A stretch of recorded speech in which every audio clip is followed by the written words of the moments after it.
Hey everybody, it's me, Penguin, and I am chefless at the moment. Chef is in taking a nap because he's not had any sleep. So we did our mask Monday, and now I'm off to make the next video.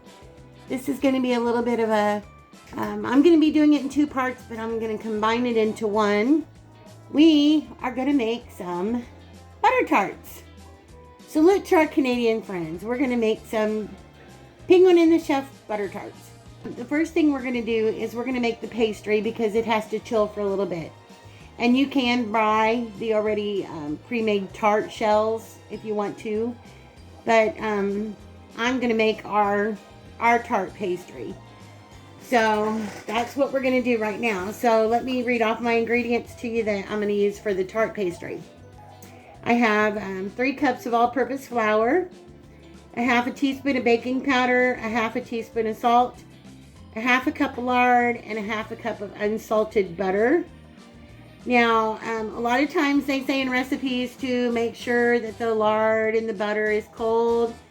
But you know what? I'm going to put it in the refrigerator. It's going to chill anyway, so I'm not going to worry about it. To me, I think I'll still get the crumbles. I usually do whenever I make my pie crust or whatever.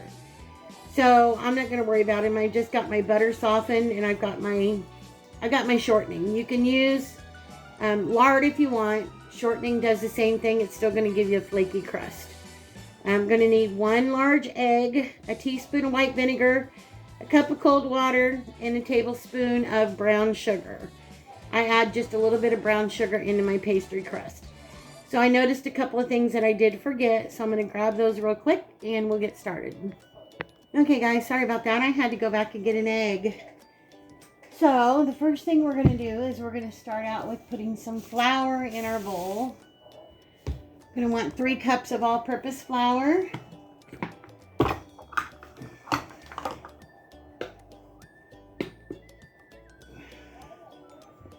One, 2, 1, a 2, and 3. Alright. 3 cups of all-purpose flour. And set this off to the side. And into this, I'm going to add a half a teaspoon of baking powder. Got my baking powder right here. So I need to open this one, because my other one I used it all around Christmas. So this is a fresh one. So in goes a half a teaspoon of baking powder. And we're also going to do a half a teaspoon of salt. So I need to grab this. I think I've got just about enough in here. There we go. Half a teaspoon of salt. Whoops, I almost knocked it over. Don't want to do that. And I'm also going to add 1 tablespoon of brown sugar. So 1 packed tablespoon of brown sugar going into my bowl. Alright, now before I add anything else into this, I'm just going to take my spoon and I'm just going to mix my ingredients up in here. Let me get my whisk real quick. Okay, because you know I always say whisking is the new sifting. Yes, I do. I want to make sure I've got my brown sugar broke up and incorporated all throughout my flour. Get the baking powder distributed and make sure there's no clumpity clumps, even though we're going to be making clumps. Clumpity clumps. All right. Now that we've got that done, now what I'm going to do now is I'm going to get my butter and my shortening in. So you want a half a cup of unsalted butter, which would be 1 stick. So I've got 1 stick of just great value unsalted butter. And I'm going to drop this in here. And we will cut it up into pieces, but I'm just going to go ahead and drop it in my bowl first. You know me, whatever shortcuts I can take, I do. And wipe my hands off. And then we're going to get a half a cup You can either use lard or vegetable shortening. So we don't use lard. I mean, we do use bacon fat for some things. But most of the time, we just use good old-fashioned shortening. So that's what I'm going to do now, is get me a half a cup of, I just got Great Value all vegetable shortening. So, see if I can, there. Got my measuring cup right there. And I'm just going to fill this up with my shortening. And again, a lot of times people will say, no, if you're making a crust, you got to make sure it's good and cold. Well, you can, but you don't have to. Okay, so we've got our half a cup of lard in here. So we're going to dump that in our bowl now. Okay. And we're gonna get to breaking this up a little bit. Let me wash my hands. Okay, I'm back. So now I'm just gonna cut this up a little bit with my fork. Cut up my shortening a little bit with my fork. And I have a pastry blender somewhere, but I do not know where it is. So you can use a couple of knives together. You can use a fork, or you can do your old-fashioned hand tools, and that would be using your hands. But for now, we're just gonna get in here and work this a little bit with our fork, smashing the butter and breaking it up a little bit.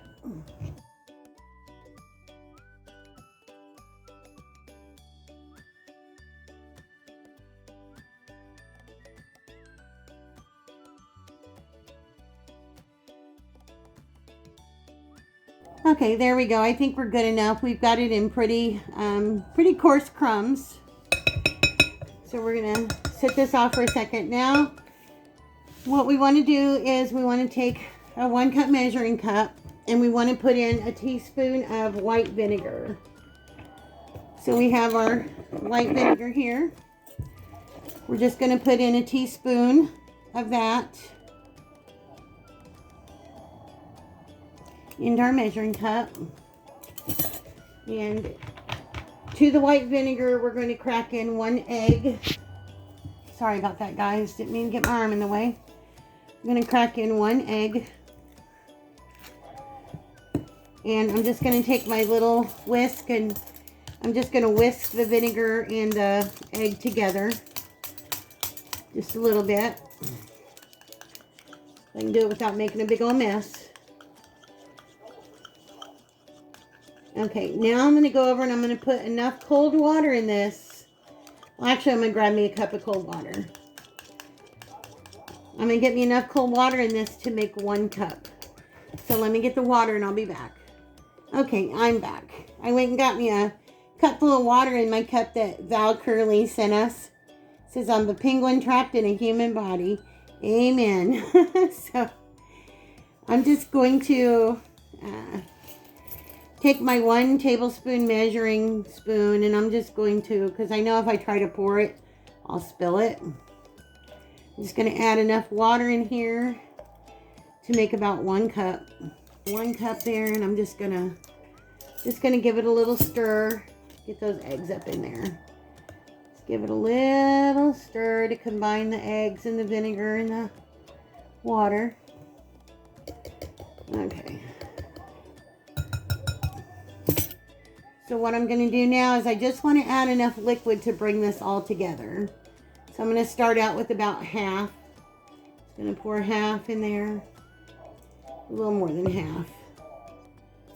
And I'm just going to start mixing it around. We're going to add a little bit more.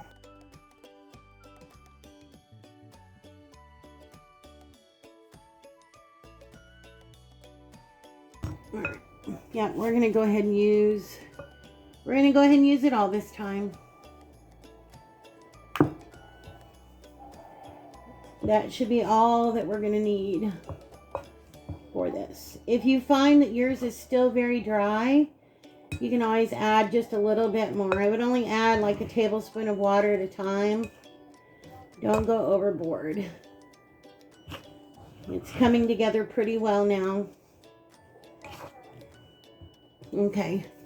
So I'm going to set this off to the side for a minute because I need to get some saran wrap, because what we're going to do is we're going to divide this in a couple of different balls and put them in the refrigerator and let them chill. I'm going to chill them for about an hour at least.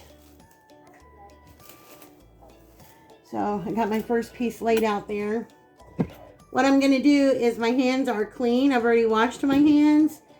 So I'm just going to take my fork off of here. And I'm going to go in and I'm going to give it one final mix with my hand. Just to get everything good and incorporated. And make sure that it's got a good feel to it. You want a dough that's got a good feel. You don't want something that's too sticky. And you don't want something that's too dry. You'll know if it feels a little moist, but yet it's taking everything away from the sides of the bowl, and it's not sticking ungodly to your hands. Then you know that you have a pretty good dough right there. Okay. Kind of looks like a pizza dough, but it's not.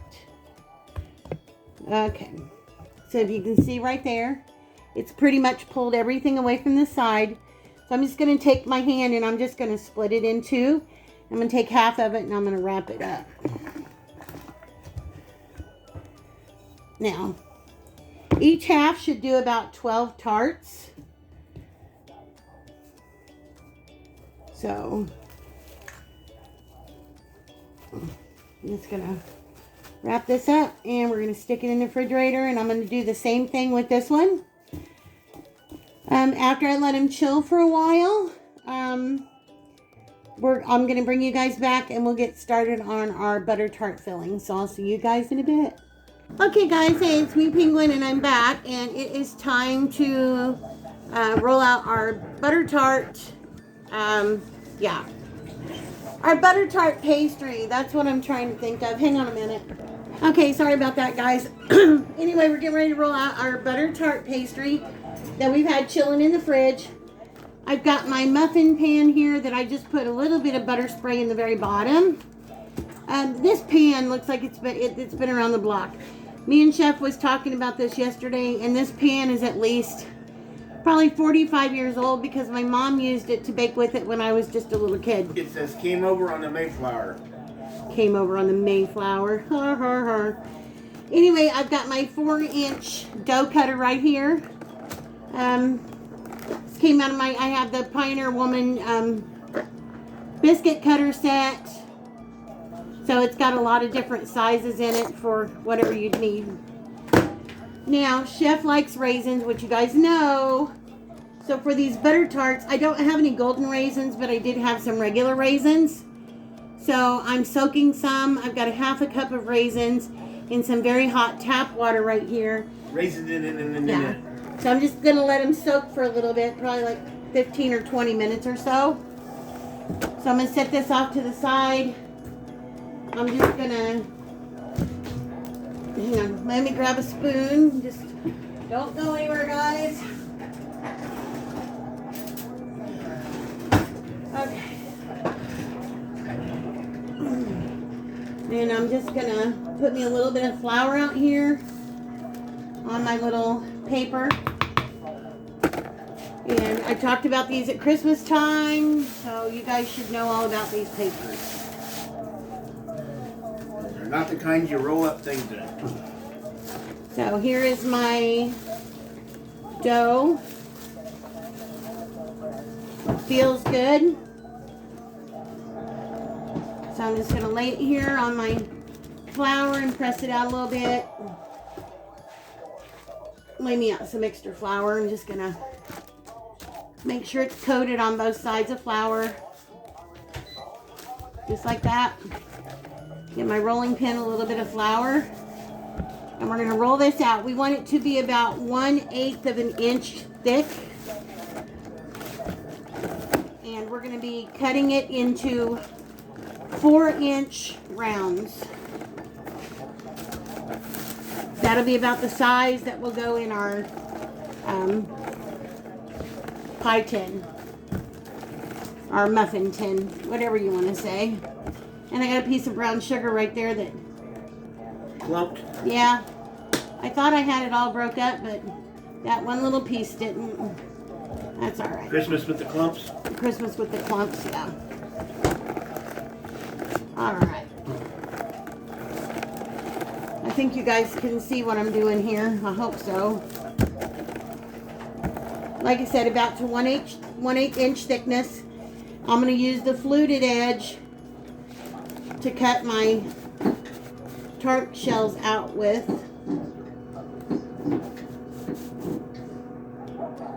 And this dough is very forgiving. So you can cut what you need, and then whatever dough's left, ball it up and cut it again. So I didn't get this cut all the way through, but that's okay. So I'm gonna bring my, you guys, I think you guys can see everything. Bringing my muffin pan over, and I'm just gonna lay this in here and press it down. Make sure it's even and around the edges like that. I think you guys can see that. Super simple. And if you use the fluted edge, then you have like a little decorative top to the top of your little pastry cups. I want to make sure they're even on all sides because I don't want my butter tart filling rising up on one side or the other. So I'll check them when I'm right before I'm ready to put the filling in. Right now I'm just going to cut them and lay them here, and then when I get closer, I'll bring the pan over to me. I'm going to spread this out some more and roll this out again.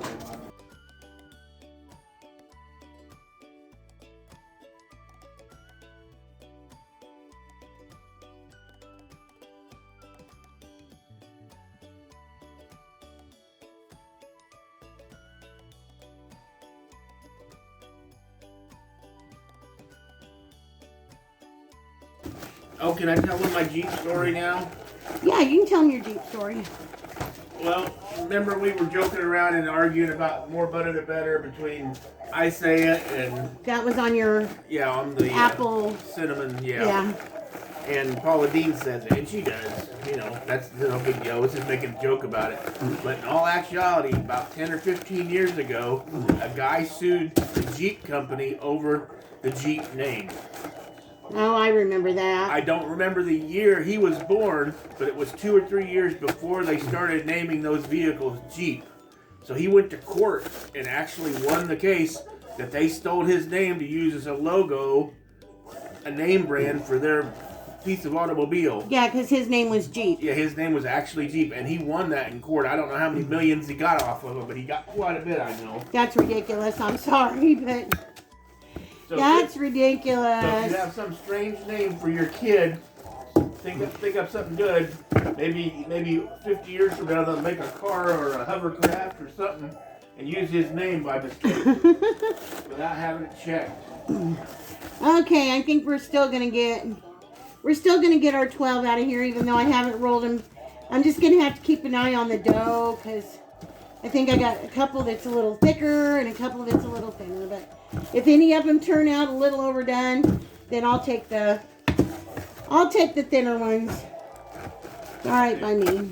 I know our Canadian friends. They eat butter. They have butter tarts of different types. And I still have a little dough left. They have butter tarts a lot up there. You know, it's a more of a common thing as the people down here don't have that often. But we tell you, they are some of the most delicious things you've ever eaten. Yeah, butter tarts are very, very good. Okay, now I'm going to go through and put my pastries down in here, and then I'm going to get ready making the filling. But while I'm making the filling, I'm going to stick these in the refrigerator so they can stay chilled. And they're very versatile. You can make them so many different ways. Oh yeah, they don't even have to be for butter tarts. You can use this pastry right here for any sweet tart that you want to make. Right.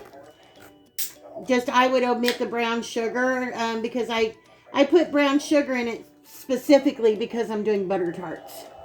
I just wanted that little something something. If you make an apple tart, you can keep it in there. What was I said to you the one time? Since they got brown sugar in them, I wanted to take some of my baked beans and put them in and make baked bean butter tarts. They're not exactly the right tart crust for baked beans, though. No, but you can taste that brown sugar, and I use brown sugar in my homemade baked beans. So yeah.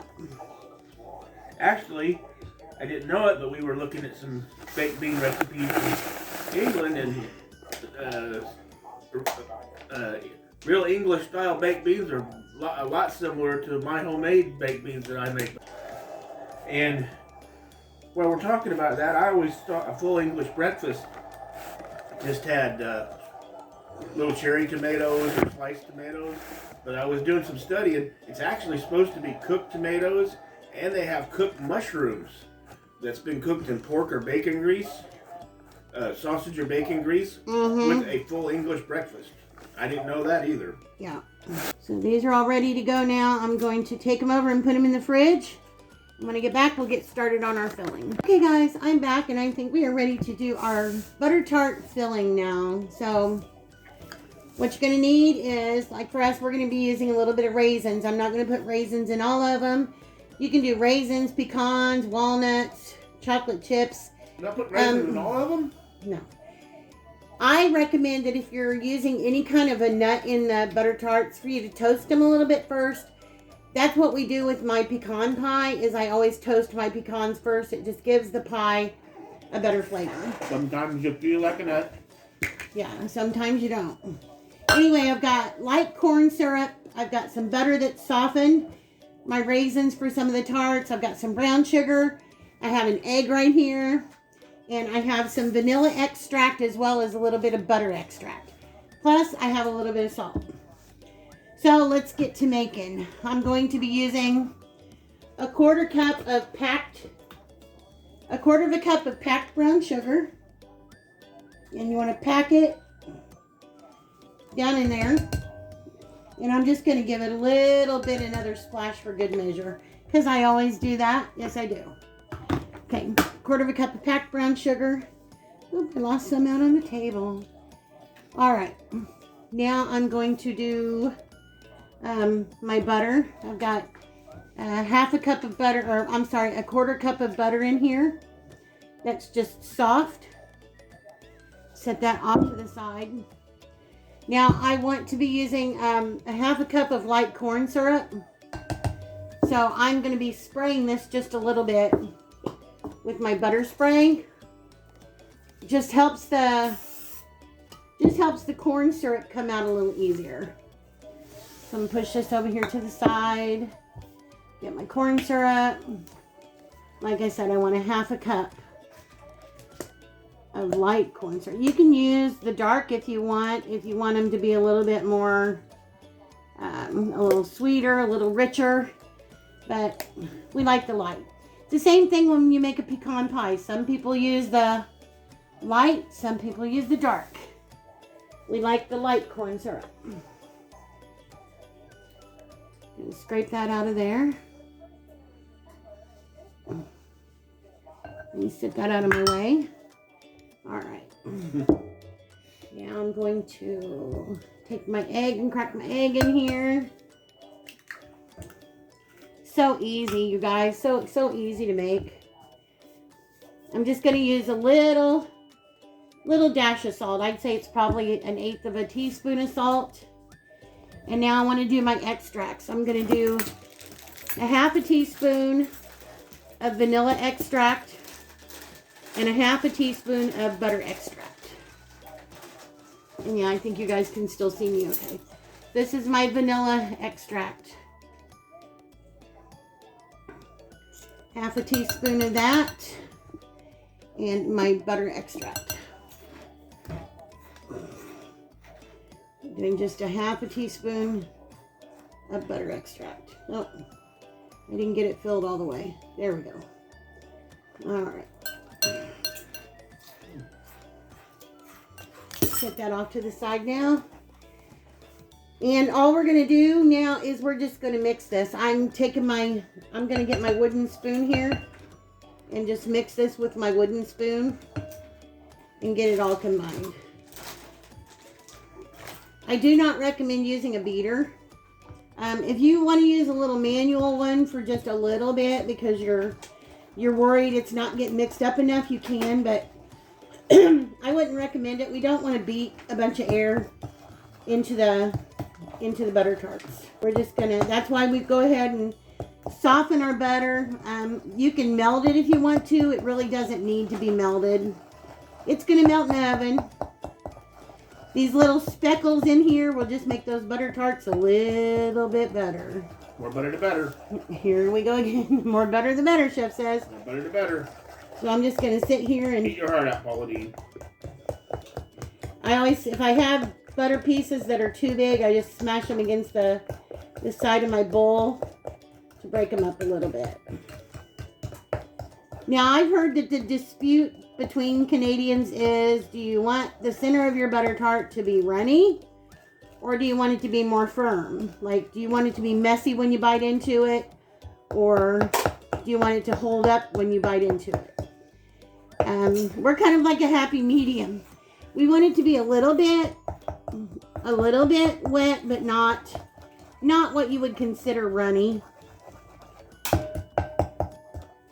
So I'm going to be baking these at 375 for about 10 minutes. And then I'm going to crank it up to 400 and bake it for about another 5 to 10 minutes. And so usually about a total of 20 minutes is what I bake them for. So again, just making sure everything's mixed up in here. That's what it looks like if you can see. Little bitty flecks of butter in there.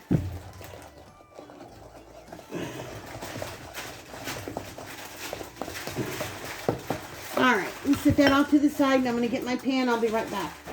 Okay, guys, so we got our tart shells out of the refrigerator now.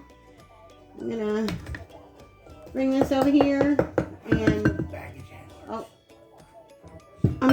Hey guys, anybody's looking for a job, United Airlines is giving a $15,000 signing bonus now for baggage handlers. Wow. That's a big sign-in bonus. Yeah, for a baggage handler especially. I thought it was for a pilot or something. Anyway, I'm taking some raisins and putting some raisins in the bottom of half of these tart shells.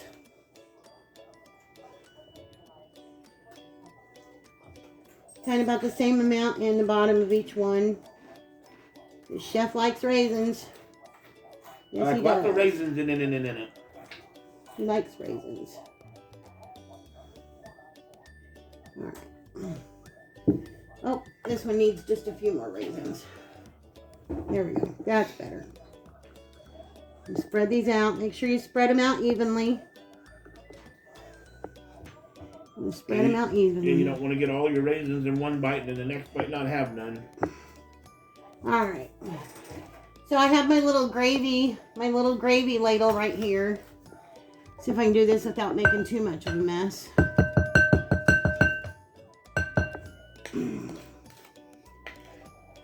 Which I always make a mess. And I'm gonna just put a little bit of this in every tart. As soon as I can get it to stop running. About 3/4 of the way full. I will go back and add some more to the ones that have the raisins in them, but right now I'm just trying to get them in there without it going everywhere else, because I don't want it bubbling out and then causing my tarts to stick into the pan. Even though I did spray the pan first. This pan is old and it has a mind of its own. Okay, guys, we are all done. We got our tarts filled. I got a couple of them that are a little low because I ran out of my stuff. Because I filled a couple of these a little higher. So I'm going to get these in the oven again. I'm going to do about 10 minutes at 375. And then I'm going to turn it up to 400. And I'm going to try to do another between 15 and 20 minutes. Depending on how my crust looks. When they get all done, we'll bring you back. Okay, guys, there you go. They're hot out of the oven and still bubbling. Hot tarts, hot tarts. Hot tarts. Get your hot tarts. Our raisins have rose up. Chef's really happy about that. So now we just got to let them cool a little bit so we can take them out of the holders. And we'll bring you guys back when we're ready to do a taste test of the butter tarts. Okay, guys, we're back and we've got our butter tarts all plated up. And while they're still warm, Chef's he's really antsy to dive into that ooey gooey butter tart. More butter the better. More butter the better. Ooh, still hot. Still hot. Still hot. Still hot. You guys see in there? That is what you call an ooey gooey, half semi, half firm, half liquid butter tart. No, it's not really liquid. It doesn't pour out. It's not going to pour. I mean, it's not going to pour out. If you hold it upside down enough, it'll drip out. Yeah, but it's still hot. Yeah. Ooh, should have waited a couple more minutes. So I'm going to... You're going to have the plain one? Yeah, I want a plain butter tart. When she makes these tarts, man, they are delicious. And like I said, so many different fillings you can put in them, and it all turns out good as long as you get this part right here. Can you see that in there? Turn out good. Flaky crust. Yummy filling. Oh, you can really taste the butter. See, Chef? Mm-hmm. Oh, yeah. See the little drip. It's not all running out. It's semi-running, semi-firm. So half people in Canada like the firm butter tarts, half like the runny butter tarts, and we're kind of the in-between. You can put so many different fillings in this, and it's so good. It's all, you're going to get that butter flavor no matter what. The crust is so good. The brown sugar gives the crust just a tad bit of sweetness. You can see the bottom. The bottom's light golden brown. So. You see why it's hard for us to lose weight now? I'm making apple pie cinnamon bread twist one night, and she's making butter tarts the next night. So anyway, I just wanted to make these with you guys to see how flaky that crust is in there, the layers. Just wanted to show you guys it's not hard to make butter tarts. They're really, really good. Anything else, Chef? No, I'm ready to go bed. My belly's full. Okay, guys, so we're going to end the video here. I'm going to finish my butter tart and get to working on this video. And we will see you guys in the next one. See you guys later. Have a nice night, guys. Bye.